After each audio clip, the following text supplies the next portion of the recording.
April 2026 ಮಹಿಳಾ ಮೀಸಲಾತಿ ಬಿಲ್ನ ಫಲಿತಾಂಶವನ್ನ ಪ್ರಕಟಿಸಿದಾಗ ಭಾರತದ ಗಲ್ಲಿ ಗಲ್ಲಿಗಳಿಂದ ಹಿಡಿದು ಸಂಸತ್ತಿನವರೆಗೆ ಎಲ್ಲರೂ ಆಶ್ಚರ್ಯಚಕಿತರಾಗೋದ್ರು. ಬಿಜೆಪಿ ಕಾಂಗ್ರೆಸ್ ಆಡಳಿತ ವಿಪಕ್ಷಗಳ ನಡುವೆ ಸೋತು ಹೋಗಿದ್ದು ಮಹಿಳೆಯರ ಹಕ್ಕು ಅಧಿಕಾರಗಳು. ಮಹಿಳಾ ಮೀಸಲಾತಿ ಬಿಲ್ ಸೋಲೋದಕ್ಕೆ ಏನ್ ಕಾರಣ? ಇವತ್ತು ಈ ಬಿಲ್ಲಿನ ವಿರೋಧವಾಗಿ ಅವರು ಮತ ಹಾಕಿರೋದು ಬಹಳ ವಿಷಾದಕರ ವಿಷಯ ಆಗಿರ್ಬೋದು.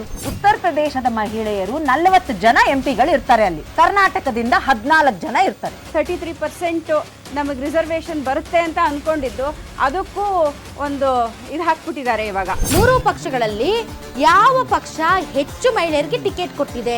ಬೇಸಿಕಲಿ ಅವರು ಮಹಿಳಾ ವಿರೋಧಿಗಳು ಅನ್ನೋದಾದ್ರೆ ಈ ಹಿಂದೆ ಅವರೇ ಮಂಡನೆ ಮಾಡಿದಂತ ಬಿಲ್ಗಳಿವು. ಸುಮ್ಮನೆ ಮಂಡನೆ ಮಾಡಿ ಫೇಲ್ಯೂರ್ ಆಗೋದ್ರಲ್ಲಿ ಏನ್ ಅರ್ಥ ಇದೆ? ಮಾಡ್ಲಿಲ್ಲ ಮೋದಿ. ಯಾಕೆ ಅಂದ್ರೆ ಮೋದಿ ಅವರು ಇವಾಗ ಜನಸಂಖ್ಯೆ ಆಧಾರದ ಮೇಲೆ ಡಿಲಿಮಿಟೇಷನ್ ಮಾಡೋಣ ಅಂತ ಹೇಳಿದ್ರು. ಮೋದಿಜಿಯವರು ಈ ಮೀಸಲಾತಿನ ತರಬಾರ್ದು ಅನ್ನೋ ಉದ್ದೇಶದಿಂದ ಕಾಂಗ್ರೆಸ್ ಅವರು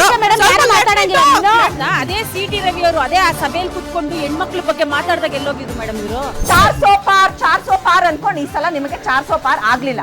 ನೀವು ಯಾವ ಆಧಾರದ ಮೇಲೆ ಮಹಿಳೆಯರ ಹಕ್ಕು ಅಧಿಕಾರಗಳನ್ನ ಅವರಿಗೆ ಕೊಡೋದಕ್ಕೆ ನೀವು ವಿಂಗಡಣೆ ಅನ್ನುವಂಥದ್ದನ್ನ ಯಾಕೆ ಮಧ್ಯದಲ್ಲಿ ತಿರುಗ್ತೀರಿ?